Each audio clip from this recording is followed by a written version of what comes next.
Breaking news చూస్తున్నాం. Telugu Desam party assembly ఎన్నికలకు సిద్ధమవుతోంది. ఈ నేపథ్యంలో ఎన్నికల కమిటీలను ఏర్పాటు చేస్తోంది.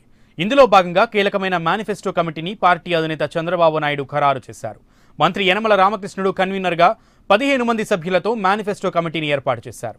కమిటీలో మంత్రులు కాలువ శ్రీనివాసులు, గంటా శ్రీనివాసరావు, అచ్చెన్నాయుడు, ఎండి ఫరూక్, కిడారి శ్రవణ్లతో పాటు ఎమ్మెల్సీ డొక్కా మాణిక్య వరప్రసాద్, ఎమ్మెల్యే నిమ్మల రామానాయుడు, వాసుపల్లి గణేష్, భూమా బ్రహ్మానందం రెడ్డి, ప్రణాళికా సంఘం ఉపాధ్యక్షుడు కుటుంబరావు, టీడీపీ నేతలు పంచుమర్తి అనురాధ, శోభ, స్వాతి, రాణి, పి కృష్ణయ్య సభ్యులుగా ఉన్నారు. ఇదే అంశానికి సంబంధించి మరింత సమాచారం మా ప్రతినిధి ఎంపీరావు అందిస్తారు. ఎంపీరావు.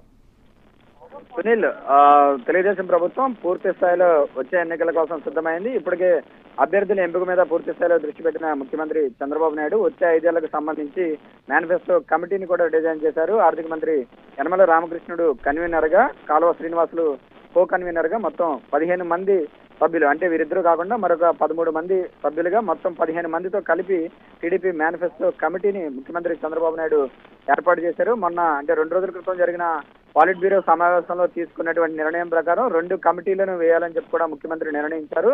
ఒకటి మేనిఫెస్టో కమిటీ, రెండవది వ్యూహ కమిటీ, స్ట్రాటజీ కమిటీ. ఈ 2 కమిటీల్లో ఏర్పాటులో భాగంగా ముందుగా ఈ రోజు మేనిఫెస్టో కమిటీని రూపొందించారు. ఈ కమిటీ ఎప్పటికప్పుడు సమావేశం అవుతూ కూడా అన్ని వర్గాల ప్రజలతోటి కూడా సంప్రదింపులు జరుపుతూ, ఇప్పటికే ఏంటంటే టీడీపీ చెప్పుకొచ్చేది చూస్తుంటే మేము అన్ని వర్గాల ప్రజలకు కూడా అన్ని రకాల సంక్షేమ పథకాలు కూడా పూర్తి స్థాయిలో అమలు చేస్తున్నాం కాబట్టి ఇంకా ఆయా వర్గాలకు సంబంధించి ఓసీలకు కానీ, బీసీలకు కానీ, ఎస్సీ ఎస్టీలకు కానీ అన్ని వర్గాలకు సంబంధించి ఎప్పటికప్పుడు ఈ మేనిఫెస్టో కమిటీ వారితో సమావేశాలు ఏర్పాటు చేస్తూ వారికి ఎటువంటి అవసరాలు ఉన్నాయి, ఎలాంటి హామీలను మేనిఫెస్టోలో పొందుపరచాలి అనే దాని మీద ఎప్పటికప్పుడు ఆయా వర్గాల ప్రజలతో చర్చలు జరుపుతూ వారికి సంబంధించినటువంటి అవసరాలు ఏవైతే ఉన్నాయో వాటిని మేనిఫెస్టోలో చేర్చే విధంగా కూడా ఈ కమిటీ పనిచేయనుంది. పూర్తి స్థాయిలో అంటే ఎన్నికల ఒక 15-20 రోజులు, అంటే గట్టిగా 1 రోజులు మనం చెప్పుకోవాలంటే ఒక 1 రోజుల లోపల ఈ మేనిఫెస్టో కమిటీ పూర్తి స్థాయిలో ఎవరెవరికి ఏమేమి హామీలు ఇవ్వాలి, రైతులు కానీ, డ్వాక్రా మహిళలు కానీ, విద్యార్థులు, యువతకు సంబంధించి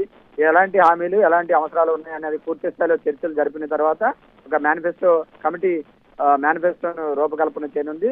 ముఖ్యంగా సీనియర్లకు ఈ రోజు నియమించినటువంటి ఈ మేనిఫెస్టో కమిటీలో సీనియర్లకు ముఖ్యమంత్రి చంద్రబాబు నాయుడు స్థానం కల్పించారు. యనమల రామకృష్ణుడు ఎంతో సీనియర్, అనుభవం ఉన్నటువంటి నాయకుడు. గతంలో 2014లో కూడా ఎన్నికల సమయంలో యనమల రామకృష్ణుడే మేనిఫెస్టో కమిటీకి కన్వీనర్ గా వ్యవహరించారు. మొత్తం అన్ని వర్గాల ప్రజలను ఆకట్టుకునే విధంగా కూడా మేనిఫెస్టో రూపొందించారు. కాబట్టి ఈసారి కూడా యనమల రామకృష్ణుడికే కన్వీనర్ గా నియమిస్తూ ఆ మేనిఫెస్టో కమిటీని రూపొందించారు. ఖచ్చితంగా అన్ని వర్గాల ప్రజలను ఆకట్టుకునే విధంగా కూడా ఈ మేనిఫెస్టో కమిటీ తన యొక్క మొత్తం నివేదికను రూపొందించే విధంగా కూడా ముందుకెళ్తుందని చెప్పి టీడీపీ వర్గాలు చెప్తున్నాయి. Sunil. Right MP Rao, thank you.